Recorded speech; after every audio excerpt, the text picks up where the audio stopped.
बिस्मिल्लाहिर्रहमानिर्रहीम, अस्सलाम वालेकुम। आप देख रहे हैं programme news night with Anika Nisar. नाजरीन, एक बार फिर शहर इक़्तिदार में ये चहमगोइयां चलने लगी हैं कि chairman NAB justice retired Javed Iqbal को एक्सटेंशन मिलने वाली है और ये एक्सटेंशन किसी भी तरीके से कानून के मुताबिक नहीं, या नेशनल असेंबली के अंदर लेजिस्लेशन के अंदर तब्दीली करके नहीं, या फिर ऑपोजिशन लीडर से गुफ्तो शनीद करके नहीं, बल्कि ऑर्डिनेंस के जरिए लाई जा रही है।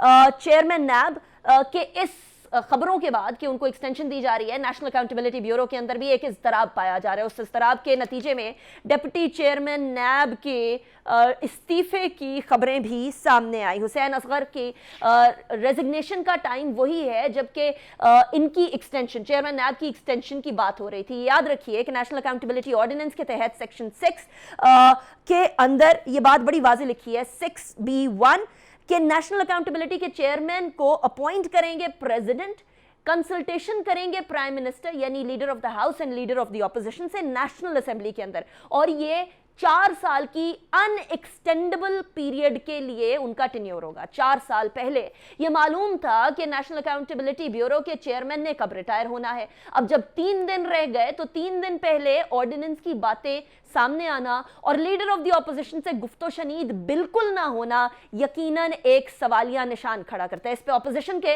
रिमार्क्स क्या थे, आज शाहिद खाकान अब्बासी साहब ने क्या फरमाया, वो सुनिएगा। आज 3 दिन रह गए, मुशावरत का अमल शुरू नहीं हुआ।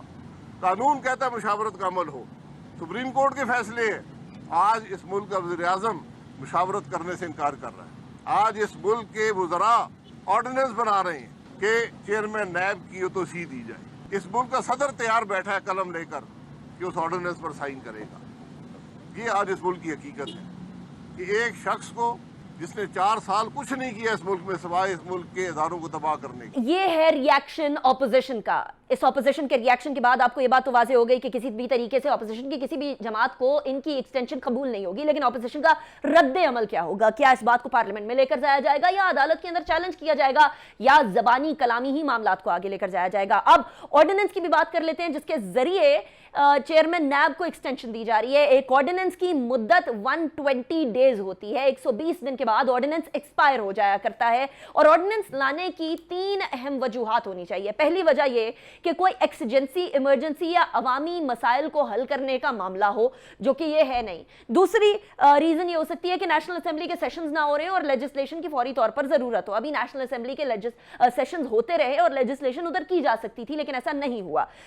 तीसरी वजह यह हो सकती है कि किसी लेजिस्लेशन को या तो एक्सप्लेन करना हो या उसकी तशरीह करनी हो, तो फिर ऑर्डिनेंस सामने लेकर आया जा सकता है, या क्लैरिटी पैदा करनी हो। ये तीनों मामलात इसके अंदर नहीं लगते, तो फिर हुकूमत की पीछे इस तमाम जो भी सिचुएशन चल रही है एक्सटेंशन की, इसके पीछे वजह क्या है? और 3 दिन पहले भी चेयरमैन नैब की एक्सटेंशन या तकर्रुरी, नए चेयरमैन की तकर्रुरी के हवाले से लीडर ऑफ द ऑपोजिशन को एतमाद में ना लिया जाना क्या इस तरफ इशारा तो नहीं कर रहा कि हुकूमत किसी भी तरीके से किसी भी बात पर ऑपोजिशन के आरा को तरजीह या अहमियत देती ही नहीं है? इसके साथ साथ ये बात भी वाज़ेह रहे कि नेशनल अकाउंटेबिलिटी ब्यूरो वो इदारा है जिसके चेयरमैन, अभी के जो चेयरमैन जावेद इकबाल साहब, जस्टिस जावेद इकबाल रिटायर्ड, ये कहा करते थे कि हम फेसेस नहीं केसेस देखते हैं। क्या ये एक्सटेंशन इनकी इस बात को नल एंड वॉइड तो नहीं कर देगी? इस हवाले से हम बात करेंगे। मेरे साथ जो पहले सेगमेंट में मेहमान मौजूद होंगे, मैं उनका तारुफ करवाऊंगी। राजा आमिर अब्बास साहब हमारे साथ मौजूद हैं, माहिर कानून है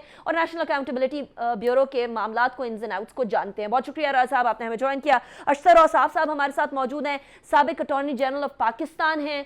बहुत शुक्रिया अशतर औसाफ साहब, आपने भी हमें ज्वाइन किया। Last but not the least, brigadier Saad Mohammad साहब हमारे साथ मौजूद हैं, जो कि एक सीजन्ड एंड सीनियर एनालिस्ट हैं। बहुत शुक्रिया ब्रिगेड साहब, आपने भी हमें ज्वाइन किया। सबसे पहले तो मैं आपकी तरफ ही आऊंगी राजा साहब। ये आर्टिकल 6 वो नेशनल अकाउंटेबिलिटी ऑर्डिनेंस का आराम से बड़े क्लियरली कहता है कि जी ये जो चेयरमैन है इनको अपॉइंट किया जाएगा president in consultation with the leader of the house in opposition in national assembly for non extendable period. Tenure उनका नॉन एक्सटेंडेबल है। आज भी शायद खाकान अब्बास साहब ने, आपने थोड़ी देर पहले सुना शॉर्ट में, वो फरमा रहे थे कि कानून को तोड़ रही है हुकूमत। Do you agree with that? Ordinance की जरूरत तो है अभी? देखिए, 2-3 बातें बहुत अहम हैं। एक बात तो ये है कि जो चेयरमैन नैब की जो मुद्दत मुलाजमत है उसको एक फ़िक्स टेन्योर के लिए रखा गया है 4 साल के लिए। then they have purposely put a word non-extendable.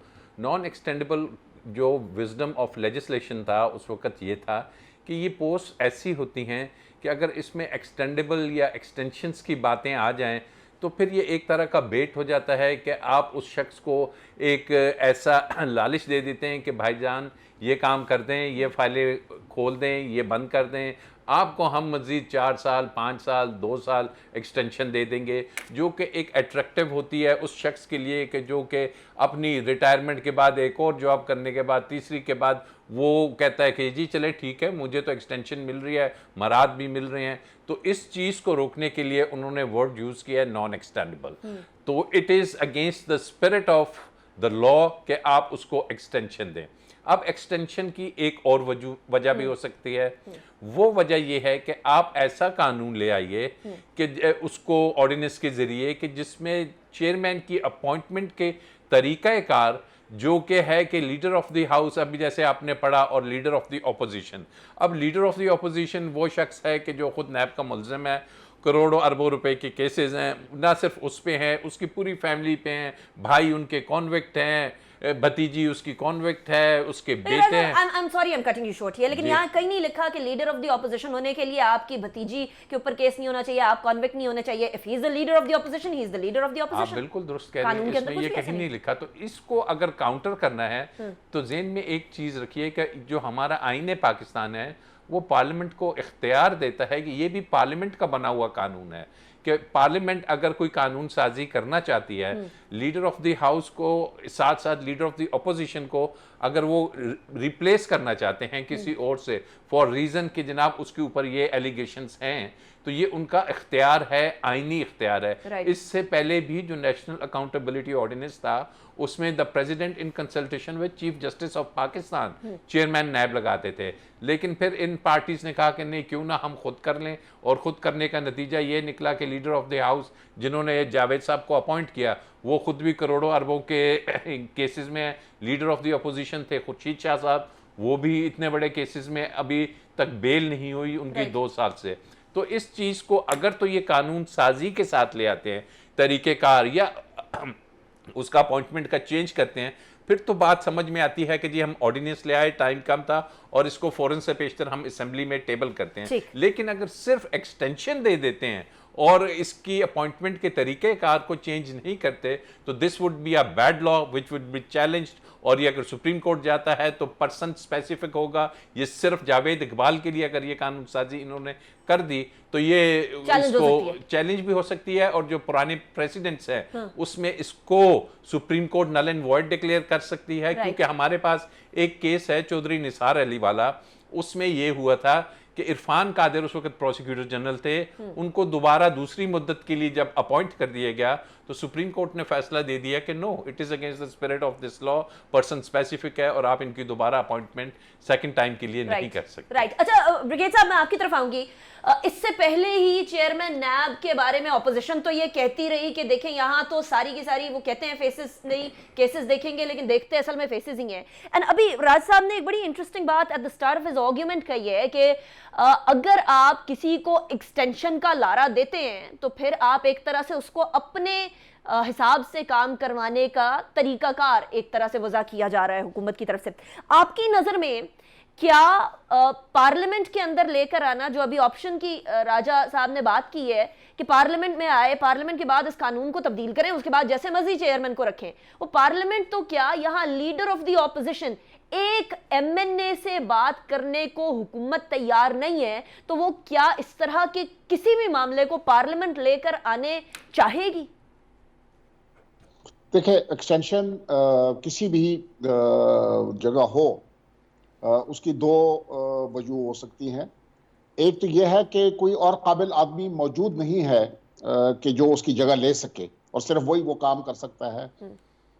मेरे ख्याल में यह बात भी नहीं है। दूसरी बात यह है कि आपका कोई एजेंडा है, जिस शख्स को आप एक्सटेंशन दे रहे हैं, या उसका एजेंडा है या लेने वाले का एजेंडा है। तो ये दूसरी बात जो है ये ज़्यादा मुझे इसमें लगती है, क्योंकि बहुत काबिल लोग पाकिस्तान में मौजूद हैं जो उसकी जगह आ सकते हैं, चेयरमैन नैब की जगह आ सकते हैं। तो ये अगर एक्सटेंशन मिल रही है, इसका मतलब है कोई एजेंडा है। क्या और एजेंडा हो सकता है ब्रिगेडियर साहब?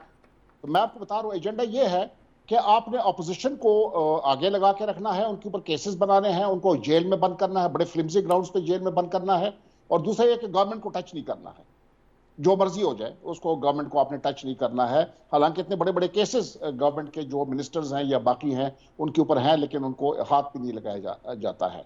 तो ये है। दूसरी बात यह है कि इमरान खान साहब जब कंटेनर पे चढ़े थे, रूल ऑफ लॉ की बात करते थे। यहां पर रूल ऑफ लॉ वायलेट हो रहा है, बिल्कुल क्लियर कह रहा है कि वो एक्सटेंडेबल नहीं है, तो आप उसको एक्सटेंड क्यों कर रहे हैं?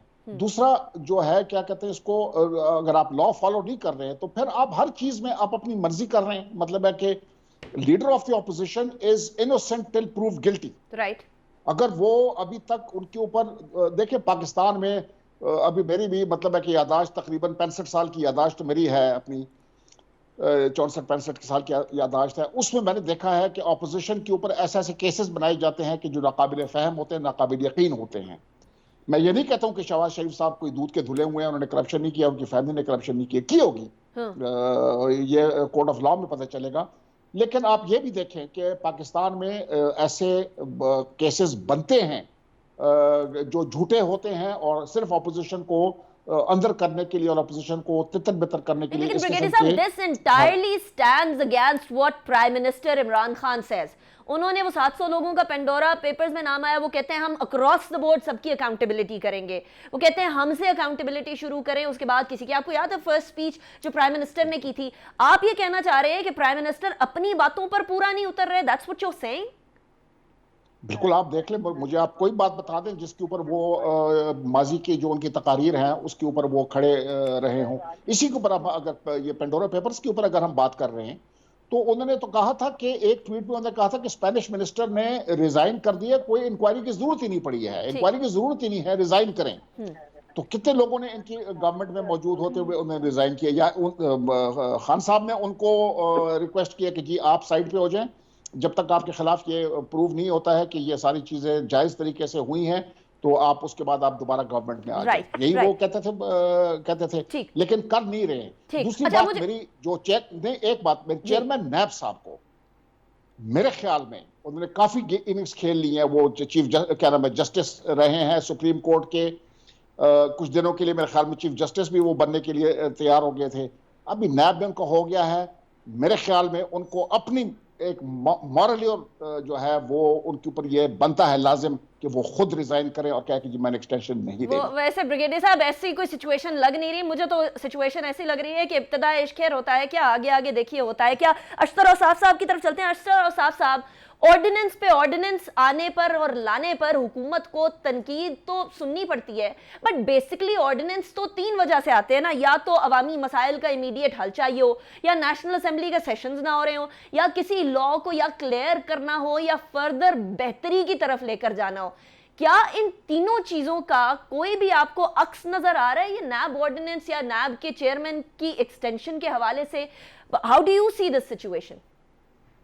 I see the situation as you see it and everybody else sees it.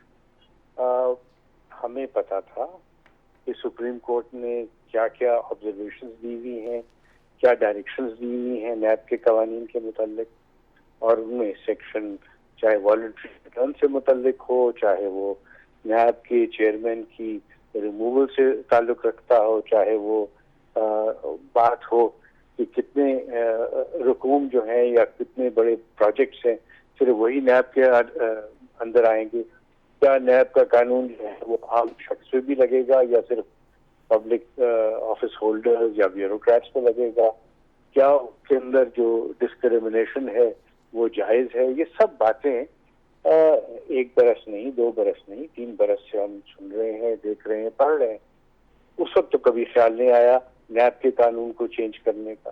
हमें जब चेयरमैन साहब की तकरीर हुई और तैनाती हुई उस दिन ही पता चल गया था कि वो कब रिटायर होंगे, और ये भी हमें पता था 6 महीने पहले, 8 महीने पहले कि ये वक्त जो है वो जब आएगा, आने वाला है, तो हमने उनका एक सक्सेसर तलाश करना है। तो जो ना तो कोई इमरजेंसी सिचुएशन है ना कोई अवामी मफाद का इसमें ताल्लुक है, ना कोई फ्लड है, ना कोई फ्लड गेट है जिसको आपने बंद करना है। तो ऑर्डिनेंस के जरिए कानून साजी पिछले दिनों सुप्रीम कोर्ट ने ही कहा था is a fraud on the constitution. Ordinance के जरिए कानून साजी is a fraud on the constitution, ये लिखा हुआ है। तो हुकूमत अब और क्या चीज रह प्रेसिडेंट जाती साहब, है? I am sorry I am cutting you short Ashraf साहब, आप ये कह रहे हैं कि हुकूमत भी फ्रॉड कर रही है, प्रेसिडेंट साहब दस्तखत करते हैं तो वो भी फ्रॉड करेंगे? मैं नहीं कह रहा, मैं तो सुप्रीम कोर्ट ने वो जजमेंट दी है बार बार इस तरह के कानून साजी का ऑर्डिनेंस के जरिए करने को, कि जब तक के बिल्कुल कोई इमरजेंसी सिचुएशन ना हो, कोई डायर कॉन्सिक्वेंसेस ना उसके आ रहे हों, अगर आप खुद डिले करके एक ऐसे मरहले पे मामले को ले जाएं जहां पे इनएविटेबल हो एक वैक्यूम, तो फिर वैक्यूम को फिल करना जो है वो ऑर्डिनेंस के जरिए अगर आप करेंगे तो वो भी एक गलत काम होगा। मैं कई बार कह चुका हूं, अच्छा काम भी अगर बुरे तरीके से किया जाए तो वो बुरा हो जाता है। राइट अशरफ साहब, अभी मुझे ब्रेक की तरफ जाना है और ब्रेक के बाद आपने बड़ा इंपॉर्टेंट पॉइंट रेज किया है, इसको फर्दर एलैबोरेट करेंगे। अभी जो ऑर्डिनेंस है ये पास हो भी जाता है तो इसकी इन इटसेल्फ ड्यूरेशन 120 डेज है। इस 120 दिन में या 90 दिन में कितना कोई बड़ा कारनामा अंजाम दे सकते हैं चेयरमैन साहब, या कौन सी ऐसी चीज है जो कि हुकूमत उनसे तवक्को लगाए बैठी है? ये बात करेंगे एक ब्रेक के बाद।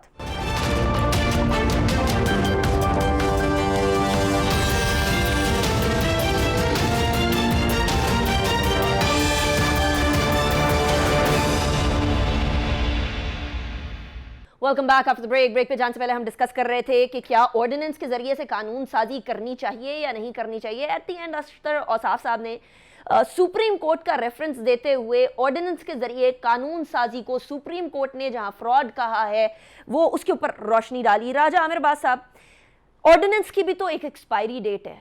अब कहा जा रहा है कि कुछ अरसे के लिए, महीने के लिए, 3 महीने के लिए, 90 दिन की ऑर्डिनेंस की 120 डेज एक्सपायरी डेट है। 6 महीने के लिए, इतने अरसे तक के लिए हम लोग जो है वो इसको एक्सटेंड करेंगे, उसके बाद हम इसको खत्म कर देंगे, no big deal at all. क्या अचीव करना चाह रही हो सकती है हुकूमत इस अरसे के अंदर, 3-6 महीने के अंदर? देखिए, जैसे मैंने शुरू में कहा कि अगर नैब के जो पूरा ओवरऑल नेशनल अकाउंटेबिलिटी ऑर्डिनेंस है उसकी मुख्तलिफ शिकों में अगर हुकूमत तरमीम लाना चाह रही है तो फिल फॉर उन्हें चेयरमैन की ज़रूरत थी कि कहीं पूरा जो अकाउंटेबिलिटी ब्यूरो है हॉल्ट पे ना आ जाए, because in absence of chairman NAB आप नैब को नहीं चला सकते। लेकिन जैसे अशरफ साहब ने कहा कि ये तो हमें पहले से मालूम था, 3 महीने से तो मैं टीवी पे आके कह रहा हूँ कि जनाब चेयरमैन नैब की मुद्दत मुलाजमत 8 अक्टूबर को ख़त्म हो गई, उससे पहले कानून साजी कीजिए। कानून साजी में इन्हें प्रॉब्लम क्या है? It requires simple majority. National assembly में मेजॉरिटी है, सेशन में 2-4 वोटों का, सेनेट में अगर आपको इशू है तो आप मुश्तरका इजलास बुलाइए, कानून साजी मुकम्मल कर दें जी, तो कानून साजी हो सकती है ordinance. But again if the ordinance is carrying different amendments in national accountability law में, तो फिर ये है कि महीना 1.5 महीने के बाद आप उसको पार्लियामेंट में ले आइए, पार्लियामेंट से अप्रूव करा ले, वो ऑर्डिनेंस ख़त्म हो जाएगा और फ्रेश चेयरमैन नैब लगाइए कि जब तक चेयरमैन नैब आपका नया नहीं लगेगा तो ये जो स्पिरिट, जैसे मैंने शुरू में कहा कि आप अगर उसको एक्सटेंशन दे के चलाएंगे तो अभी एक बात की ब्रिगेडियर साहब ने कि दैट इज़ वेरी इंपॉर्टेंट कि जावेद इकबाल साहब तो खुद एक सीनियर प्यूनी जज सुप्रीम कोर्ट के रहे हैं, ही अंडरस्टैंड्स लॉ, तो आई थिंक कि ही हिमसेल्फ शुड रिफ्यूज के जनाब मैं ये एक्सटेंशन नहीं लेता। आइडियल सिचुएशन तो ये होगी, but is this going to happen? Let's be practical. मुझे तो जब तक ये मसवदा ऑर्डिनेंस का नहीं आता, और अगर इसमें सिंपल एक उन्होंने एक्सटेंशन दे दी है सेक्शन 6 में और उसमें फर्दर तरमीम नहीं की कि अपॉइंटमेंट के तरीक़ेकार को चेंज ना किया, तो this would be a person specific जो कि जस्टिस जावेद इकबाल के लिए कानून साजी होगी। तो आपको याद होगा कि जब मियां नवाज शरीफ को इन्होंने पनामा केस में नाअहल करार दे दिया था तो इलेक्शन एक्ट 2017 में 1 या 2 दिन में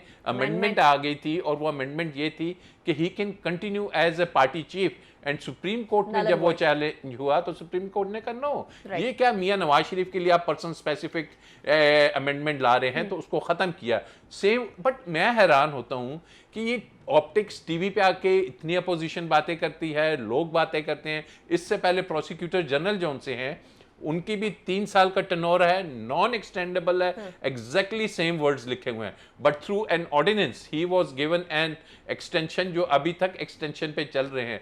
उसको क्यों नहीं चैलेंज किया पाकिस्तान में? मुझे वो अभी थोड़ी देर पहले ब्रिगेडियर साहब ने भी ये सवाल, पाकिस्तान में लोग खत्म हो गए? आपकी वकला कम्युनिटी के अंदर कोई ऐसे लोग नहीं है जो कि अटॉर्नी जनरल बन सके या कोई चेयरमैन नैब लग सके? कोई ऐसा बंदा नहीं है? देखिए, बंदे बहुत हैं। अब बात वही हो रही है कि इसके पीछे पर्पस क्या है कि जावेद इकबाल साहब को आपने दोबारा कंटिन्यू कराना है, और फिर वो प्रोसिक्यूटर जनरल जिनके बारे में सुप्रीम कोर्ट के गुज़श्ता 3 चीफ जस्टिस साहिबान पिछले 4-5 सालों में कह चुके हैं, और खुद गवर्नमेंट और अपोजिशन और every citizen of this country knows कि जी नैब का जो प्रॉब्लम या ग्रे एरिया है दैट इज प्रोसिक्यूशन। कि उनकी प्रोसिक्यूशन जब वो अदालत में खड़े होते हैं, मम होते हैं, जब उनसे पूछा जाता है एवन फील्ड के अपार्टमेंट्स की कीमतें बताएं, वो कहते हैं गूगल करें। और अदालतें चीफ जस्टिस उसको चेयरमैन नैब को बारहा सरजनिश भी कर चुकी, लिख भी चुकी, और उसी प्रोसिक्यूटर जनरल को आप ऑर्डिनेंस के जरिए एक्सटेंशन दे रहे हैं। But again I would say कि प्रोसिक्यूशन खाली इस पे, ये अपोजिशन खाली सियासत ना करे,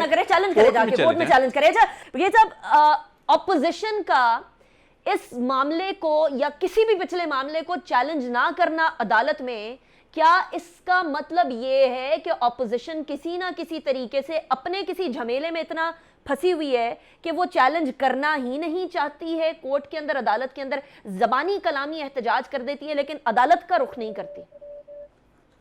देखिए, मेरे ख्याल में हमारी ऑपोजिशन, और ऑपोजिशन में मैं सिर्फ अगर मेन ऑपोजिशन पार्टी आप ले लें, that is the Muslim League N, वो मेरे ख्याल में इस वक्त डिसअरे में है। वहाँ पर 2 नैरेटिव्स चल रहे हैं, और वो ये देख रहे हैं कि ये किधर से इसकी जो डायरेक्शन है वो किधर से आ रही है। तो वो मेरे ख्याल में इस वक्त वो अपने जो जिस तरीके से वो मुफाहमत की सियासत और कॉम्प्रोमाइज़ की सियासत की तरफ चल रही है, मुझे नहीं लगता है कि वो इस वक्त उसमें हैं, इस तरीक़ेकार को चैलेंज करने के लिए वो तैयार हैं।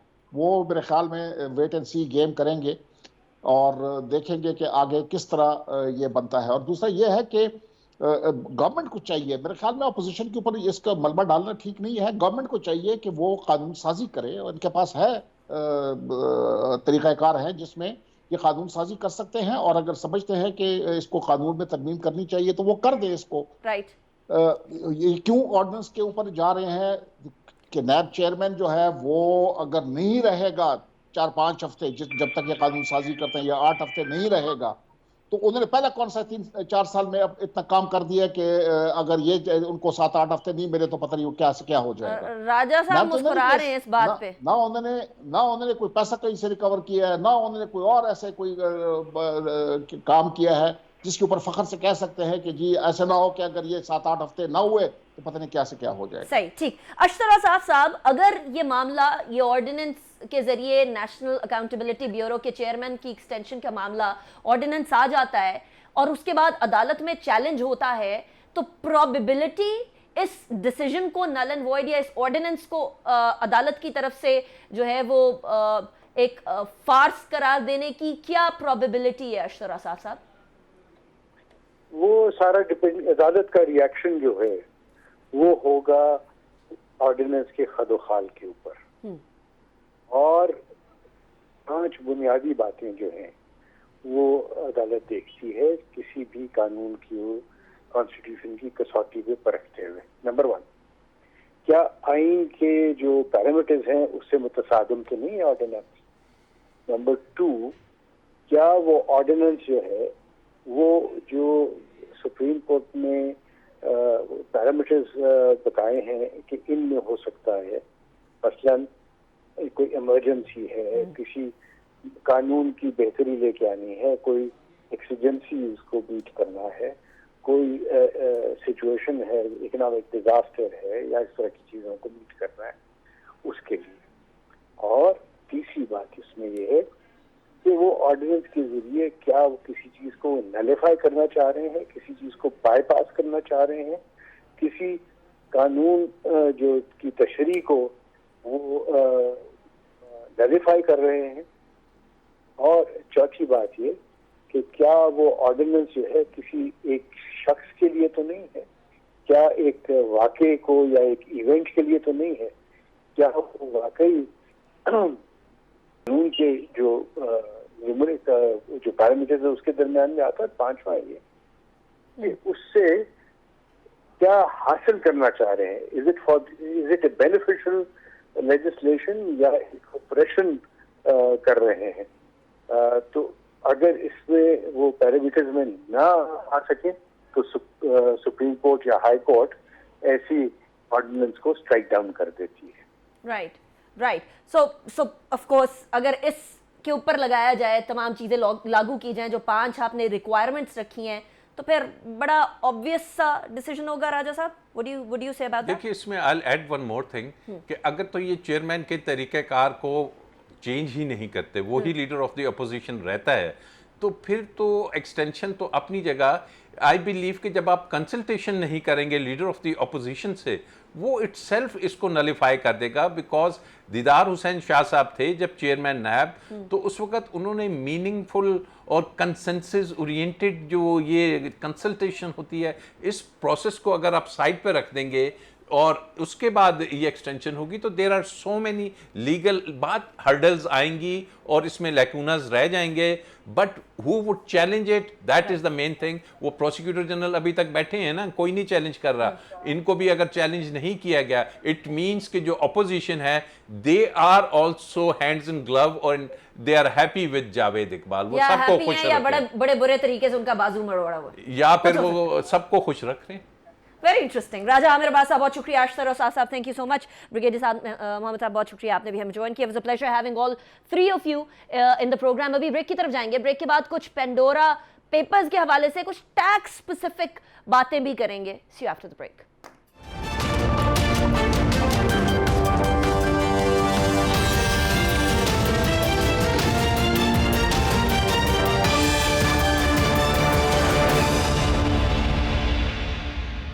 Welcome back after the break. नाजरीन, एहतसाब की बात करें तो एहतसाब तो सबका बराबर होना चाहिए, और जब एहतसाब की बात आए तो अभी पेंडोरा पेपर सामने आए हैं और इन्होंने एहतसाब के ऊपर और बहुत सारे सवालात खड़े कर दिए हैं कि इसके बाद किस हद तक एहतसाब होगा। कल ही प्राइम मिनिस्टर ने इस तमाम जितने भी 700 लोगों के नाम आए हैं उनके हवाले से एक स्पेशल तहकीकाती सेल बनाने की बात भी की, जिसके बारे में फवाद चौधरी साहब ने अनाउंसमेंट की। हमारे साथ अशफाक तोला साहब मौजूद हैं जो कि जाने माने इकोनॉमिस्ट भी हैं और टैक्स एक्सपर्ट भी हैं। बहुत शुक्रिया तोला साहब, आपने हमें ज्वाइन किया। अशफाक तोला साहब, ऑफशोर कंपनीज अब कल से लेकर अब तक बहुत सारी हमारे पास रीजंस आ गए हैं कि मैंने इसलिए बनाया था कि जी इन्वेस्टमेंट आए, मैंने इसलिए बनाया था बिकॉज मैं बाहर रहता हूं, मैंने इसलिए बनाया था क्योंकि मेरा कारोबार है और मैंने तो डिक्लेयर किया हुआ है। So many reasons. ये ऑफशोर कंपनी बनाने की असल में क्या क्या यूजेस, क्या क्या वजूहात हो सकती हैं? क्योंकि आप टैक्स एक्सपर्ट हैं, टैक्स एवेजन के बारे में हम बड़ा सुनते हैं, तो जरा थोड़ी सी रोशनी डालिएगा तोला साहब इस पे। बिस्मिल्लाहिर्रहमानिर्रहीम। Manika, thank you very much for me having your show. देखिए, इशू ये होता है कि इसके मल्टी यूजेस हैं, और ये बिल्कुल अगर आप देखेंगे तो सबसे पहले तो अगर आप देखेंगे अगर ये चोरी का पैसा या स्टैश करना है या मनी लॉन्ड्रिंग करना है, तो आज अगर आप देखेंगे ये जो लीक है, for the first time American jurisdiction की टैक्स हेवन को भी उन्होंने ट्रिगर किया इस मरतबा। यूके की बीबीआई भी है और वो तो पहले भी ट्रिगर हो चुकी थी। फॉर द फर्स्ट टाइम ये अमेरिकन ज्यूरिस्डिक्शंस को भी लेके आए। सवाल ये पैदा होता है कि जब ये जो उसको हम कहते हैं स्पेशल पर्पस व्हीकल या ये जो टैक्स हेवन में जो हमारी कंपनी या ट्रस्ट बनते हैं, इनकी जरूरत क्यों पड़ती है? देखिए, बहुत सारे ऐसे होते हैं जिनकी डील को स्ट्रक्चर करना होता है। पाकिस्तान में एक टैक्स फ्रॉड पकड़ा गया था कुछ अर्से पहले, नाम नहीं लेना चाहिए, जिसमें यही हुआ था कि एक किसी मल्टीनेशनल इन्वेस्टर से जब एक लोकल इन्वेस्टर ने अपनी एक एंटिटी को बेचा और अपनी शेयर होल्डिंग बेची, तो उन्होंने वो शेयर होल्डिंग बाहर की कंपनी के थ्रू बेचे ताकि उसको कैपिटल गेन ना लगे उससे। दूसरा पर्पस ये होता है कि जब आप प्रॉपर्टी लेते हैं और प्रॉपर्टी लेने के बाद वो प्रॉपर्टी आप जब ट्रस्ट में रख देते हैं, तो ट्रस्ट के जो डायरेक्टर्स होते हैं वो कोई और होते हैं, बेनिफिशियरी कोई और होते हैं। तोला साहब, वजीर दाखिला शेख रशीद साहब का कहना है कि कोई इतनी बड़ी बड़ी चीज नहीं है, टाइम फिश है। To be precise and to quote him, he says time fish है पेंडोरा पेपर्स। क्या टैक्स एक्सपर्ट भी यही समझते हैं कि इसके अंदर कोई बड़ी चीज सामने नहीं आई? कंसिडरिंग अगर मैं एज अ जर्नलिस्ट देखूं तो पैनमा पेपर्स में 435 लोगों के नाम थे, इसमें 700 लोगों के नाम है। इसके अंदर बैठे हुए जो अभी वफाकी वज़रा हैं उनके नाम आते हैं, उनकी ऑफशोर कंपनीज आती हैं, स्पेसिफिकली एक ऐसी जमात की जो कि एहतसाब के नाम पर और पैनमा के टाइम पर ऑफशोर कंपनीज के काफ़ी ज़्यादा खिलाफ बोलती रही है। और अभी वज़ीर आज़म साहब ने भी इसीलिए फौरी तौर पर इसकी इन्वेस्टिगेशन का हुक्म भी दे दिया है। क्या टैक्स एक्सपर्ट पेंडोरा पेपर्स के अंदर कुछ नया देख रहे हैं, कुछ इंपॉर्टेंट पा रहे हैं? देखिए, पेंडोरा पेपर मेरा ख्याल है कोई नई चीज नहीं है, और इसमें यही था कि अब यूएई की कंपनीज भी खुल रही हैं, यूएस ज्यूरिसडिक्शन भी खुल गया है, और सबसे पहला काम जो उस मरतबा हुआ है वो सर्विस प्रोवाइडर्स का भी डेटा उन्होंने इकट्ठा किया है कि ये कौन वो लोग हैं जो ये काम कर रहे हैं। देखिए, मैं आपको एक बात बताऊं, ये ग्रोइंग रियलाइजेशन है। हमने ये अक्सर सुना है हमारे टैक्स की इस्तिलाह में, अगर आप किसी कंट्री का हक नहीं मारते और उसके टैक्स को दूसरे के हक में दे देते हैं, तो ऐसी जगह से आप इन्वेस्टमेंट को रूट कर देते हैं उन कंट्रीज में, जैसे हमारे प्राइम मिनिस्टर भी कह रहे हैं कि जी ये सारा हमारा जो पैसा होता है थर्ड वर्ल्ड कंट्री का या जो अंडर डेवलप कंट्रीज हैं उनका पैसा जाता है डेवलप कंट्रीज में, चला जाता है, उनकी इकोनॉमीज को कंट्रीब्यूट कर रहा है और वो ऑब्वियसली टैक्स हेवन्स का फायदा उठाते हैं। तो मैं ये समझता हूँ ये इक्विटी की बात है, और अब मेरा ख्याल है ये ग्रोइंग रियलाइजेशन है कि tax avoidance itself is not a blanket अपना अवेलेबल और ब्लैंकेट अपना लीगल। राइट अशफाक तौला साहब, आपकी ऑडियो के अंदर भी कुछ इशू आ रहा है, but thank you so much for joining me in the show. It was a pleasure having you. एक बात तो बड़ी वाज़ेह हो गई है कि आने वाले वक्तों के अंदर, बिलखुसूस दिसंबर के अंदर, हम लोगों को फैटफ के सामने भी जाना है, और अब ये पेंडोरा पेपर्स के अंदर बहुत सारे पाकिस्तानियों का नाम आना यकीनन हुकूमत के लिए एक बहुत बड़ा चैलेंज बन के सामने उभरा है कि इन तमाम लोगों की इन्वेस्टिगेशन करना, ये किस तरीके से पाकिस्तान का पैसा बाहर लेकर जा रहे हैं, और इसके अंदर इमरान खान साहब का जो पैनमा के टाइम्स पर जो भी बातें वो करते थे आज वो और ज़्यादा इम्पोर्टेंट हो गई हैं, जबकि वो प्राइम मिनिस्टर की कुर्सी पर बैठे हुए हैं। इसी के साथ अनीका निसार को इजाज़त दीजिएगा। अपना बहुत ख्याल रखिएगा, इस दुआ के साथ कि पाकिस्तान फले फूले और आगे बढ़े। अल्लाह हाफ़िज़ नासिर।